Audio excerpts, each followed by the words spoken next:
안녕하세요. 조윤 목사입니다. 고난주간 은혜 중에 잘 보내고 계시는지요? 오늘은 고난주간 세 번째 말씀으로 요한복음 13장에 있는 말씀을 묵상하려고 합니다. 세족식 다음에 예수께서 제자들과 이제 가룟 유다의 배신을 이렇게 이야기하시던 그 장면, 한번 요한복음 13장 21절로 30절에 있는 말씀을 보도록 하겠습니다. 요한복음 13장 21절 말씀부터 제가 한번 읽어보겠습니다. 예수께서 이 말씀을 하시고 심령이 괴로워 증언하여 이르시되 내가 진실로 진실로 너희에게 이르노니 너희 중 하나가 나를 팔리라 하시니 제자들이 서로 보며 누구에게 대하여 말씀하시는지 의심하더라. 예수의 제자 중 하나 곧 그가 사랑하시는 자가 예수의 품에 의지하여 누웠는지라. 시몬 베드로가 머리짓을 하여 말하되 말씀하신 자가 누구인지 말하라 하니 그가 예수의 가슴에 그대로 의지하여 말하되 주여 누구니이까? 예수께서 대답하시되 내가 떡 한 조각을 적셔다 주는 자가 그니라 하시고 곧 한 조각을 적셔서 가롯 시몬의 아들 유다에게 주시니 조각을 받은 후 곧 사탄이 그 속에 들어간지라. 이에 예수께서 유다에게 이르시되 내가 하는 일을 속히 하라 하시니 이 말씀을 무슨 뜻으로 하셨는지 그 앉은 자 중에 아는 자가 없고 어떤 이들은 유다가 돈꾀를 맡았으므로 명절에 우리가 쓸 물건을 사라 하시는지 혹은 가난한 자들에게 무엇을 주라 하시는 줄로 생각하더라. 유다가 그 조각을 받고 곧 나가니 밤이러라. 아멘. 그 양궁 경기 여러분 보셨습니까? 우리가 올림픽을 하든 뭐 세계 대회를 하든 양궁은 항상 1등을 하니까.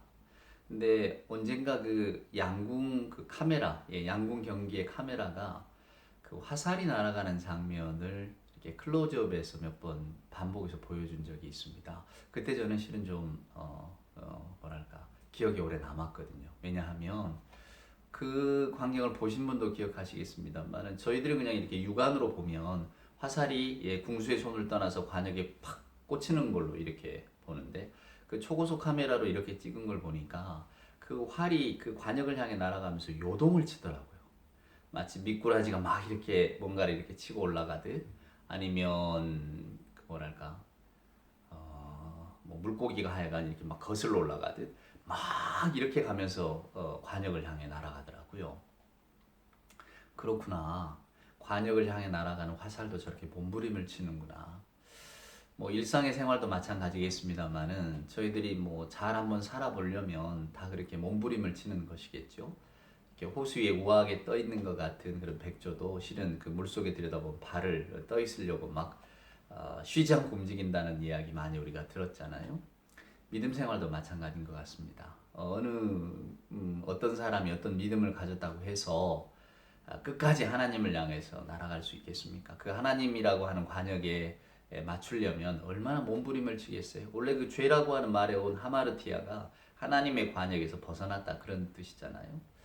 그래서 하여간 이 믿음 생활이라는 게 얼마나 중요하고 또 그것을 잘 지키는 게 어려운가. 저나 여러분도 막 몸부림을 치면서 그래도 하나님의 과정을 향해 날아가야 되지 않겠습니까? 오늘 우리가 읽은 이 요한복음 3장 흔히 세종 목요일이라고 합니다. 이제 목요일 날 예수께서 이런 일들을 행하셨다고 이렇게 우리가 그 고난주간을 살피면서 예수님 예루살렘에서 하신 일주일의 행적 이렇게 복음서를 토대로 구성을 해보면 수요일에는 아무 일도 안 하셨어요. 그리고 이제 뭐 월화 또 그다음에 목요일에 이렇게 많이 집중이 되어 있는데 오늘 이 목요일 사건의 가장 중요한 것은 이 세족식과 그리고 오늘 가룟 유다의 배신을 말씀하신 겁니다. 흔히들 우리 기독교의 영성이 어떤 거냐라고 이야기할 때에 수건과 대합니다 이렇게 말하는 분도 있어요. 그게 이제 요한복음 13장 1절에서 20절까지 예수님이 직접 수건을 허리춤에 차시고 제자들의 발을 씻겨 주시잖아요. 기독교의 영성은 이런 거다. 발을 씻겨 주는 거다. 발이라는 게 가장 낮은 곳에 있는 것이잖아요. 그러니까 가장 낮은 곳에 있는 곳, 그 발을 씻기려면 또 무릎을 꿇어야 되니까 베드로도 아이고 우리가 씻겨야지 어찌 선생님이 씻깁니까? 아주 난색을 표하잖아요. 그만큼 파격적인 행동인데 예수께서는 그 일을 하십니다. 그리고는 이제 그 일 다음에 오늘 우리가 읽은 이 말씀 요한복음 이제 13장 21절부터 30절에 가룟 유다의 배신을 말씀하시는데요.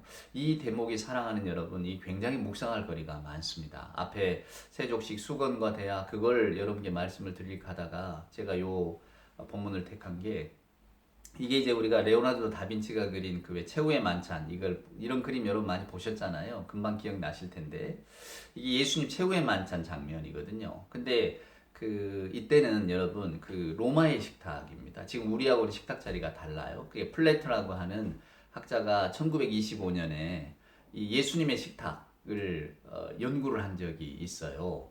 그러니까 예수님과 함께 최후의 만찬을 이렇게 앉았을 때 과연 이 사람들이 어떻게 앉았을까? 예수님의 제자들이 어떤 패턴으로 앉았고 예수님 주변에 누구부터 이렇게 시작했을까라는 겁니다. 그래서 그것을 이제 고대 로마의 풍습의 어떤 그 빗대어서 그것을 트라이클리늄이라고 하는데 가운데 식탁이 있어요. 그리고는 이제 그 이렇게 누울 수 있는 옛적 그 로마 사람들은 식사를 우리처럼 이렇게 앉아서 하는 게 아니라 살짝 비스듬하게 옆 사람에 기대거나 이게 누워서 했대잖아요. 그걸 트라이클리늄이라고 하는데 그래서 중앙에 좀 낮은 식탁이 있고 그걸 둘러서 마치 침대처럼 생긴 의자가 이렇게 U자형으로 아마 지금 예수님의 식탁 자리가 그럴 것인데 그렇게 배치가 되어 있었을 거라고 상상을 합니다. 아마 맞을 겁니다. 그때 당시 관습이 그랬으니까.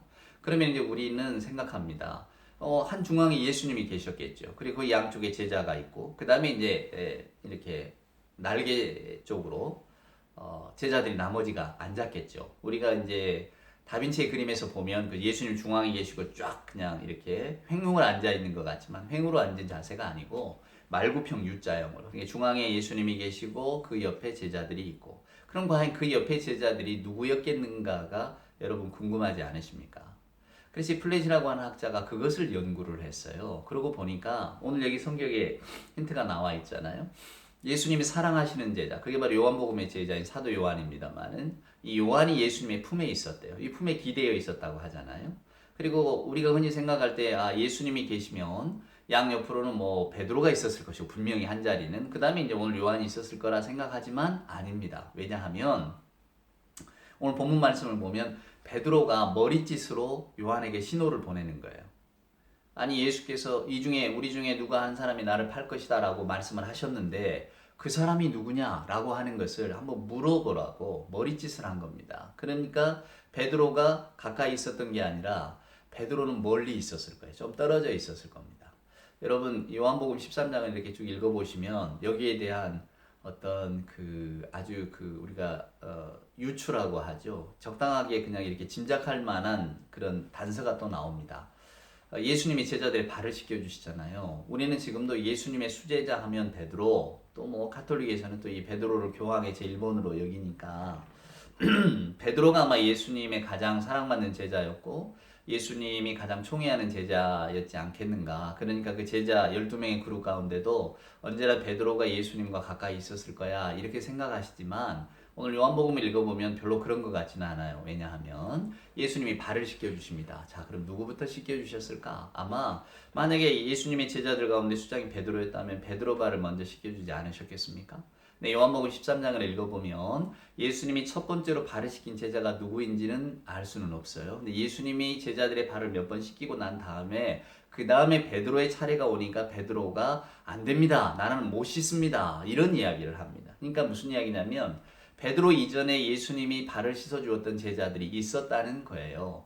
당연히 뭐 예수님이 서열을 세우실 리는 없을 겁니다만은 우리가 생각할 때에 예수님 옆에는 바로 항상 베드로가 있었을 거야. 그건 아니라고 하는 것이 이 요한복음 13장을 보면 우리가 유추할 수 있죠. 그리고 이제 예수님이 이제 만찬을 하러 가셨는데 예수님이 한가운데 앉았다면 당연히 좌나 우는 한 자리는 베드로일 거라고 우리는 상상하지만 아니었다는 거예요. 하나는 분명히 사도 요한의 자리입니다. 사도 요한이 예수님 품에 기대어 있었으니까요. 뭐 특별한 의미를 가질 건 없습니다. 그때 당시 풍습이 이렇게 기대어서 식사하는 거니까 예수님께 이렇게 가장 가까이서 기댔던 사람이 바로 요한입니다. 자, 그러면 만약에 요한이 오른쪽에서 기댔다면 왼쪽에서 누군가 기댄 사람이 있지 않겠습니까?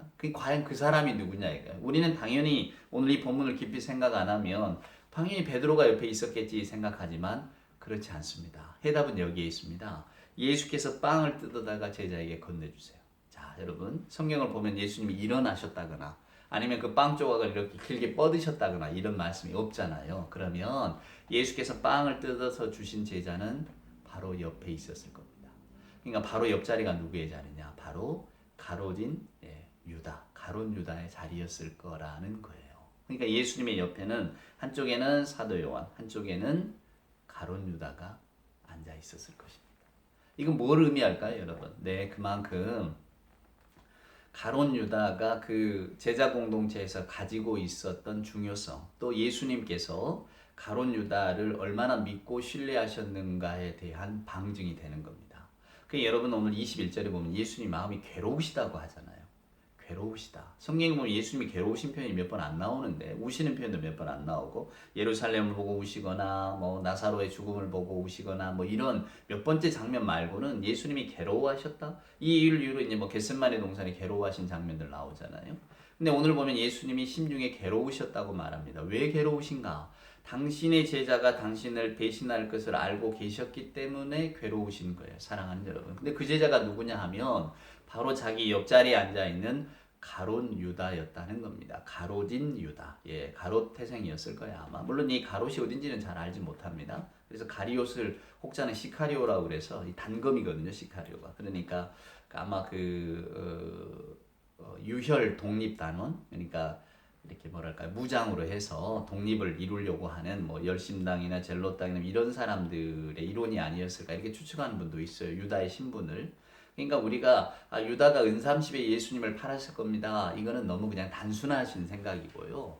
유다는 나중에 그 돈을 버리잖아요. 그러니까 돈에 관심이 있었던 사람은 아니에요. 단지 유다가 예수님을 왜 배신했을까? 오늘 요한복음에는 사단이 그 마음속에 들어갔다고 하지만 그 사단의 존재가 뭐겠냐 그 말입니다. 그것은 아마도 유다가 지향하고 있었던 바, 그러니까 내가 생각하는 예수님은 이런 분이어야 되는데 내 그림, 내 이미지에 맞지 않는 거죠. 당연히 예수님은 로마를 몰아내고 우리에게 다윗의 영광, 이스라엘의 영광을 회복시켜줄 메시아인 줄 알았더니 자기가 지켜보니까 예수님 그런 분은 아니었다는 거예요. 사랑과 평화를 말씀하시지 우리가 어떤 힘을 가지고 명예와 권력과 영광을 회복하자 이런 메시아가 아니었다는 겁니다. 거기에서 오는 실망감이었겠죠. 사랑하는 여러분, 우리는 유다의 마음을 잘 알지는 못합니다. 그러나 저나 여러분이 오늘 이 자리에서 깊이 생각하셔야 될 부분은 단지 돈 30에 예수를 팔 정도로 그 유다가 가벼운 사람이 아니었다는 거예요. 그에게는 정말로, 물론 나중에 그렇기 때문에 후회하잖아요. 자기의 행동을 알기 때문에 그가 그런 비극적인 선택을 하는 겁니다, 여러분. 스스로 목숨을 버릴 정도로 얼마나 그도 괴로웠을까. 제가 가룟 유다를 변호하고자 하는 건 아니에요, 여러분. 단지 저나 여러분도 예수님을 믿고 또 우리가 신앙생활을 하면서 우리의 어떤 그 요구, 저나 여러분이 마땅히 기대하는 바가 어긋났을 때 우리는 과연 이 신앙과 예수님을 얼마만큼 저나 여러분이 붙들 수 있는가? 오늘 유다는 그런 것을 우리에게, 그런 숙제를 우리에게 던져줍니다. 여러분 아시는 것처럼 유다는 예수님의 제자 공동체 그룹에서 돈괴를 맡는 사람이에요. 29절에 보면 가룟 유다가 나가니까 주변에 있는 제자들이 나 저럴 줄 알았어. 저놈이 예수를 배반할 줄 알았어. 저놈은 우리하고 좀 달랐어. 뭐 이런 식으로 판단하는 게 아니라 가난한 자를 또 도와주러 가는 모양이구나. 뭔가 선한 일을 하려고 나가는 모양이구나. 예수께서 그에게 뭔가를 지시하셨는 모양이구나. 이렇게 생각해요. 그러니까 무슨 말이냐면 유다가 제자들 사이에서 평판이, 그러니까 자기들이 여길 때에 유다가 그렇게 별나 보이거나 나빠 보인 사람은 아니었다는 겁니다. 단지 이제 학자들이 추측하기는 유다가 돈깨를 맡았으니까 아마도 제자들 가운데는 그나마 지식인이었을 것이다. 셈도 하고 기록도 하고 뭐 하는 사람이었을 것이다. 제자들 가운데는 가장 이게 머리 회전이 빠르고 명민한 사람이었을 것이다. 뭐 이 정도는 추측합니다. 네. 근데 유다는 어찌됐건 돈깨를 맡았을 정도로 예수님 뭐 어떤 그 특별하게 어떤 사업들이 있는 게 아니었잖아요. 그러니까 지금 우리 식으로 말한다면 헌금한 걸 이렇게 공동으로 예수님의 복음 사역을 위해서 쓰던 사람이니까 깨끗하기도 하고 이미지도 좋았겠죠. 그런 유다가 오늘 지금 배신의 길을 걸으려고 한다는 겁니다. 아무도 모르죠. 주님만 아시고 또 유다가 알죠. 그래서 주님이 계속 이 유다에게 어쩌면 기회를 주시는 겁니다만은 유다는 자기가 갈 길을 갑니다. 사랑하는 여러분, 여기에서 저는 창세기에 하나님께서 가인에게 언제나 죄가 네 문 앞에 엎드려 있지만 너는 그걸 다스릴 줄 알아야 된다라고 하셨던 그 말씀이 생각이 납니다. 아까 제가 서두에 이게 화살 날아가는 걸 이야기했지만은 믿음이라고 하는 것이 그렇게 실은 몸부림치면서 하나님을 향해 나가는 것이지 어디 편안한 게 있겠습니까? 유다의 어떤 고민이나 또 뭐랄까 유다가 가지고 있었던 갈등, 심리적인 갈등들을 저나 여러분은 여러 가지로 한번 고려를 하실 필요가 있을 것 같아요. 왜냐하면 우리 역시도 신앙생활을 하다가 저나 여러분의 생각과 다른 어떤 신앙의 결과들 혹은 이해할 수 없는 일들을 맞닥뜨릴 때 우리가 갈등하는 경우가 얼마나 많습니까? 과연 하나님께서 우리가 욕과 같은 탄식을 할 때도 많고 또 알 수 없음 때문에 절망하거나 탄식할 때도 많지 않아요? 우리에게 벌어진 일들을 우리가 다 알 수 있다면 얼마나 좋겠습니까만은 실제로 우리에게 허락된 것은 그런 게 아니잖아요. 그러니까 우리는 벌어진 일들을 가지고 속상해하고 안타까워하고 낭망하고 또 때로는 앞이 보이지 않아서 좌절하기도 하지만은 그럼에도 불구하고 믿음이라고 하는 것, 하나님을 향한 관역을 향해서 우리 신앙인의 숙제는 끝까지 나가는 것이지 흔들리더라도 몸부림치면서 나가는 것이지 이게 내 생각과 맞지 않다고 버리거나 딴 길을 걷거나 이런 건 아니잖아요. 근데 오늘 가룟 유다는 다른 선택을 하게 됩니다. 그것 때문에 예수께서 마음이 그토록 괴로우셨던 거예요. 오늘 저나 여러분이 본문을 읽어보면 실은 어쩌면 예수께서 그 열둘 되는 제자의 마음을 다 사지 못하셨나? 우리가 이런 생각을 할 수도 있습니다. 그만큼 사람의 마음이 어렵다는 겁니다. 사람이 자기 생각 바꾸는 것만큼 어려운 일이 뭐가 있나요? 사랑하는 여러분. 믿음이라고 하는 것은 그러니까 자기를 쳐서 하나님의 말씀 앞에 복종하는 것 아니겠어요? 내가 다 이해할 수 없어도 내가 다 알 수 없어도 그러나 하나님은 여전히 나를 사랑하시고 하나님이 내게 은혜를 베푸신다는 것을 나는 믿고 확신하기 때문에 나는 그 말씀을 믿기 때문에 오늘 내가 내 앞에 벌어진 일들 때문에 일희일비하지 않고 하나님을 향한 믿음의 길을 한번 잘 걸어가 보겠습니다 라고 하는 것이 저나 여러분의 신앙 고백이고 소망 아닙니까? 우리가 이걸 위해 기도하는 것 아니에요? 흔들릴 때도 기도하고 마음에 합하지 않을 때도 기도하고 그러면서 기도 중에 하나님의 음성을 듣고 마더 테레사가 그랬다잖아요. 사랑하는 여러분, 도대체 수녀님은 뭘 그렇게 기도하시냐고, 뭘 구하시느냐고. 그랬더니 그분의 대답은 저는 듣습니다. 듣지요. 그랬대잖아요. 하나님의 말씀을 듣는 겁니다. 물론 그것이 무슨 천둥치도 들려오겠습니까? 내가 고민하는 문제 하나님 어찌해야 되나요? 하나님께서 그때그때 지혜도 주시고 어떤 그 갈 길을 보여주시겠죠. 그것이 기도하는 사람의 영성 아니겠어요? 뭔가 나는 내가 오른쪽 왼쪽 갈 길을 몰랐더니 딱 가면 왼쪽으로 가라 오른쪽으로 가라 분명히 지시해 주신다. 이것은 사랑하는 여러분 너무 가벼운 어떤 신앙에 대한 말씀들이고요. 그렇지 않습니다. 믿음이나 또 저나 여러분이 하나님 앞에 순전한 마음으로 나아갈 때에 때로는 길이 보이지 않고 때로는 주의 음성이 들리지 않아서 답답할 때가 얼마나 많습니까? 그것이 실은 믿음의 길입니다. 그래서 흔들리더라도 몸부림치면서 그 길을 향해 가는 것이지 기도할 때마다 확 열어버리시면 기도할 때마다 난 다 보여주신다고 하면 왜 우리가 몸부림칠 이유가 뭐가 있겠어요? 그냥 큰 고속도로 달리듯이 그냥 달려가 버리면 그만이지. 근데 믿음은 그게 아닙니다. 오늘 가룟 유다도 또 예수님도 지금 굉장히 고통스러운 상황이에요. 예수님은 아시잖아요. 하지만 가룟 유다의 마음을 돌이키기를 네가 여기서 그만두기를 네가 정말로 깨닫기를 네가 정말로 다시 제자의 모습으로 돌아오기를 얼마나 바라셨을까. 근데 가룟 유다는 결국 그 길을 갑니다. 그래서 저는 오늘 이 목요일날 저녁 장면이 한편으로는 어찌됐건 굉장히 의미가 있는 사건, 세족식. 저나 여러분에게 낮은 자세로 발을 씻기라 이것이 기독교인의 영성이다. 이런 걸 보여주신 것도 있지만 또 한편으로 이 가룟 유다의 배신을 보면서 그래 사람이란 우리들의 믿음이란 결국은 이것밖에 안 되는구나 라고 하는 것을 또 알게 되는 사건 아닙니까? 저나 여러분 누가 우리가 가룟 유다보다 낫다고 말할 수가 있겠습니까? 어쩌면 예수님의 배신, 얼마나 이 배신 때문에 예수께서 마음이 아프셨을까? 저나 여러분도 세상을 살면서 배신 때문에 때로는 고통받기도 하고 마음 아프기도 하고 또 우린 또 우리가 배신 당한 만큼 또 누군가에게 배신의 마음을 주었겠죠. 우리가 기억을 못해서 그렇지.